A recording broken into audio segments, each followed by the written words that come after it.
Good morning, students. We'll continue with our lecture. So today's lecture will start with key points about Pareto chart.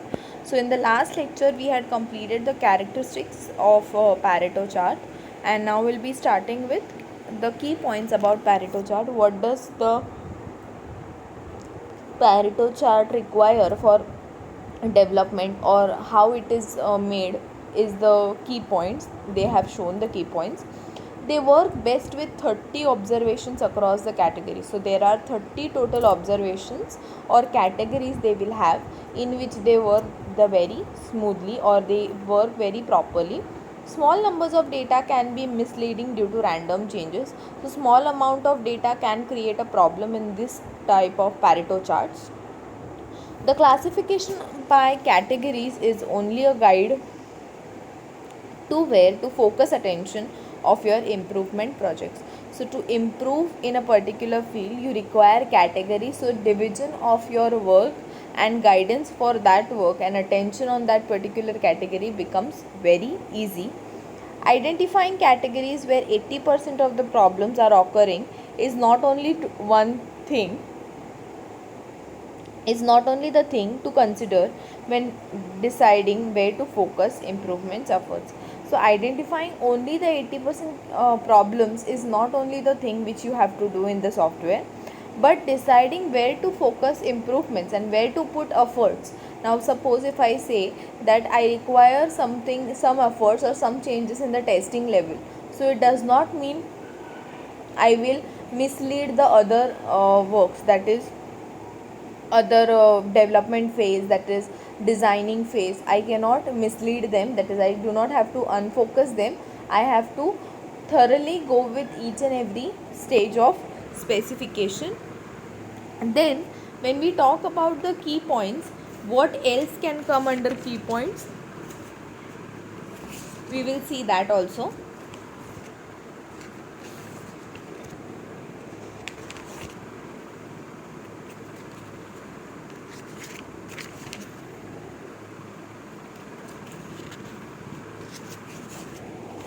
So identifying the 80% problems occurring cannot put the improvement efforts, as they said. So Pareto chart don't explain what sort of variation is being observed.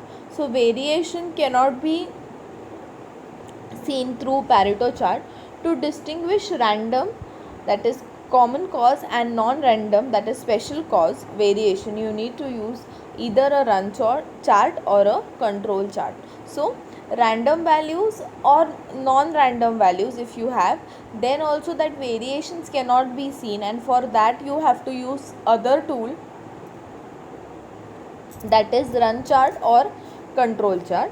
A Pareto chart is a bar graph. It's clearly a bar graph which will define the values, that is the length of the bars represent frequency or cost, that is time or money. Either than that they cannot explain anything, or and are arranged with longest bars on the left and the shortest on the right.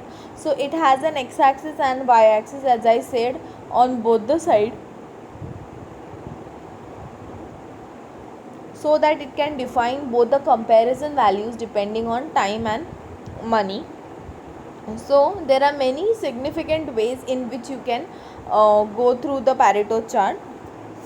So see here, they have given you the x axis and the y axis in such a way that you have all these values, that is failure types, you have years in 2016, you have percentage level, and you have number of occurrences. So x axis on the both the sides, comparison with them, then the bar graph on depending on the percentage. So these are the things what we can analyze from a key, or we can say these are the key points through which we can develop a Pareto chart. So now what is the procedure of Pareto chart? So there is a long procedure of almost 9 steps for creating a Pareto chart. So first I'll tell you, decide what categories you want to group the items. Suppose I'm saying I want to create a chart for IT department or for CS department. So when I'm saying computer science, I have 3 years, that is first year, second year, third year. So when I'm deciding the categories, first year, second year, third year, these are my first level categories in which I will throughput the data, that is I'll enter the data. Second is decide what measurement is appropriate. Common measurements are frequency, quantity, cost and time. So yes, if I'm giving a task to each and every year, that is first year, second year and third year, I will decide what data I need to analyze from them. That is, if I require, if I'm giving them a task, if it requires 1 hour, so I'll give them 2 hours to complete that task and check whether they can complete in that particular time or not. Third is decide what period of time the Pareto chart will cover. So after their references, I require to complete my Pareto chart, and for that how much time it will take. That is one work cycle, one full day, a week, how much time is required, that we have to decide depending on how we will cover the Pareto chart. Fourth is collect data and recording the category each time. So each time I am doing one reference, I am collecting the data and I am putting it in the record category, so that when making the chart or when analyzing the data, it could be easier for me. Next is subtotal the measurements of each category. So I will subtotal the measurements. That is, if I have taken 10 recordings of first year, I have taken 10 recordings of second year, I have taken 10 recordings of third year. So simultaneously I will be taking each and every collection of data and I will subtotal them in the measurements column, so that determine the appropriate scale for measurements you have collected. So what tools I have used to determine that measurements, I will take that also. That is to count those quality references, what tools I have used and how many times I have used it. For that thing I have to count it.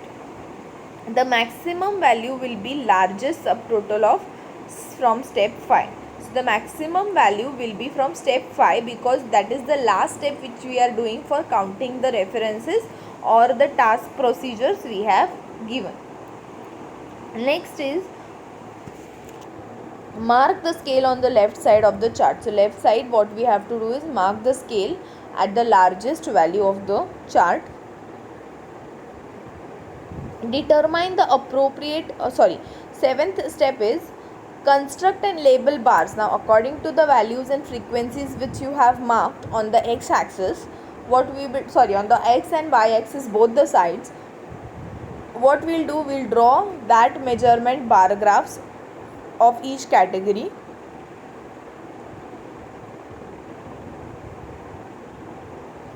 Place the tallest at the far left. So far left you will get the tallest one, that is the highest measurement. Then next the tallest, then the next tallest to its right, so on. So likewise you have to do it in a descending order. And if there are many categories with small measurement, they can be grouped as other. So if there are common, you can say same measurements of 2-3 types, you can cluster it, that is you can count it together and name it as other. So in that you will get all the categories. Likewise, step 8 and 9 are optional but are useful for analysis and communication. So here your bar graph Pareto chart gets completed, but if you feel like that no, I need to analyze and again and again check whether my data input is going properly or not, and for that you can go with step 8 and 9, that is calculate the percentage of each category, and next is calculate and draw cumulative sums. So you can take out the mean value of all the bar graphs, that is the frequencies which you have calculated, or you can go with the percentage value of each bar graph. So this can be an optional thing for analysis and communication. This is how you complete a Pareto chart. Next is cause effect diagram. So cause effect diagram is one more tool like your Pareto chart and your run chart. So we'll go with that. So your cause effect diagram is also known as Ishikawa or fishbone diagram. So it's known as Ishikawa or fishbone diagram is a graphical tool. Now it's a graphic tool, it's not a quantitative or qualitative tool, it's a graphic tool used to explore and display possible causes of a certain effect. So to show the causes of what steps I have taken, we can use a cause effect diagram, which is called as Ishikawa or fishbone, and it's a graphic tool. So why it is said fishbone, I will tell you afterwards, but then still will continue. Use the classic fishbone diagram when causes group naturally under the categories of materials, methods, equipment, environment and people. So these are the categories by which you can group your cause effect diagrams. So type cause and effect diagram to show causes of problems at each step in the process. So like I got a problem in development stage, so I will make it as a cause 1, then cause 2, so cause 3, cause 4, all causes I will write and I will show their effects what I am getting. Suppose if I get a problem in building my software, so after building what error I am getting is my effect which is there. So if you understood or not, I don't know, but I'll again explain it, that cause and effect depends on, I get a cause, that is I get a problem encountered, and once I get that problem encountered, I am finding out the cause reason, that is called the effect. So cause and effect diagram are somewhere interdependent. So this is why it is called as a fishbone, that is it looks similar somewhere to a fish and fish face, and the arrows which show can be termed as fishbone. So that is the reason it's called a fishbone. So it's here I have cause 1, cause 2, cause 3, cause 4, but all majorly are dependent on what? My effect. So what is effect and then what steps we can take to solve that effect can be shown through a cause effect diagram. Now here a cause stands for separate input conditions that fetches about internal change in the system.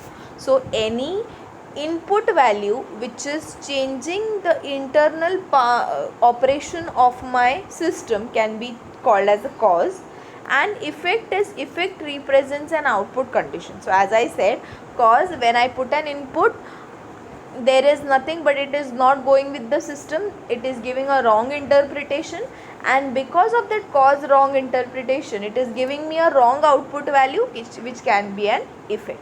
So these are the two different things, so which is showing you a cause and effect graph.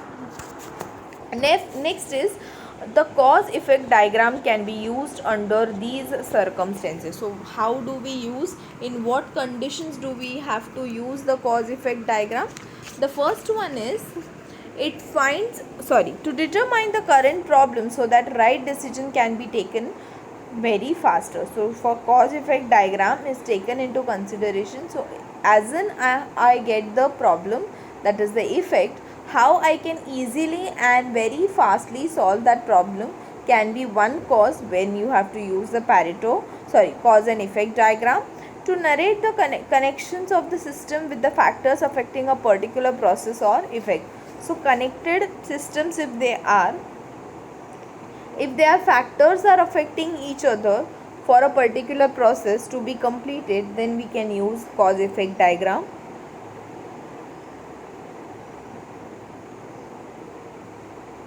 Next is to recognize the probable root causes, the cause for exact effect, problem or outcome.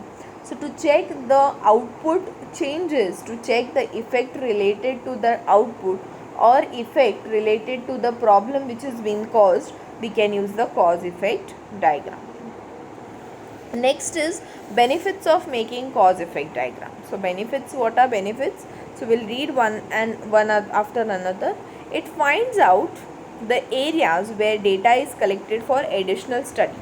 So additional study data can be mined out for your cause effect diagram. It motivates team contribution. So So altogether many people are working, so team contribution is possible because of cause effect diagram, and uses the team's data for processing. So now only one person is not working here, there are n number of people working on different causes. So here it motivates team contribution as well as it gives team data for processing, not a single person data is being uploaded. Uses synchronized and easy to read format to diagram cause. So anybody referring that diagram can be properly understood with that diagram because it's readable, as well as its synchronization way is such a way that it's human readable format, it is nothing encrypted, and their effect relationship is also being shown. The cause and effect relationship what is there is also shown in that particular diagram.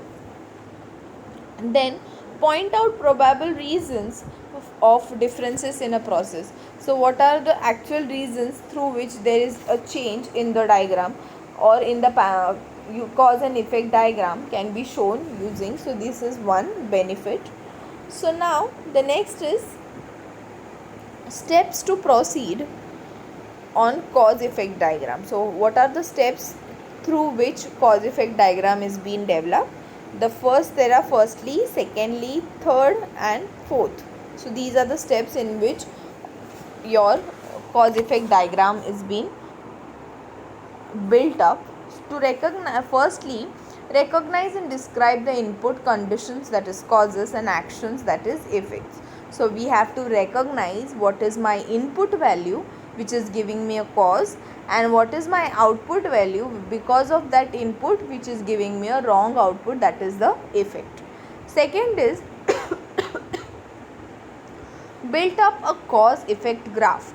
On that causes and effects, on that basis what you have to do is you have to prepare a cause effect graph which will show you the stimulated values which you have taken out from cause and effect values, input values and output values. Third is convert cause effect graph into a decision table. Now after you get the values, you convert it into a decision table, that is measurement of those values will be done. Fourth is the last one, convert decision table rules to test cases. So now after decision table is taken, it will be converted into test cases so that problems can be resolved through these test cases. Each column of decision table represents a test case. So each column will show you a different test case, will be separated as a test case, so that people solving those effects can solve that with the help of those test cases. So this is one. So the next is scatter diagrams. Scatter diagram is also one tool like your Pareto chart, then your cause effect diagram, run chart, and then the scatter diagram. So we'll read what is scatter diagram first. Scatter diagram is another quality tool that can be used to show the relationship between paired data and can provide more useful information about a production process. So scatter diagram is somewhere interrelated data relationship. Suppose I have two different classes in my subject, and for that I am doing comparison between both the classes for a same subject. That time what I am doing, I am representing the relationship between a paired data of two classes for a same value, that can be termed as under scatter diagram in a quality tool.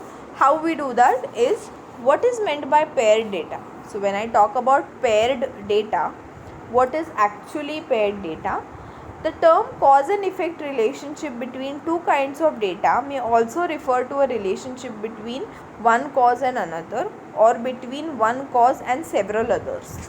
So yes, paired data means interrelated data. So I cannot say that I will have one cause and one effect every time. I can have one cause, one effect. I can have one cause, several effects.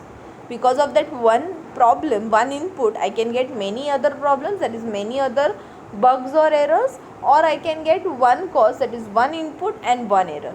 So these are the paired data interrelated connections which I have in the cause effect relationship, likewise which is called as paired data, that is comparison can be between one to many or one to one.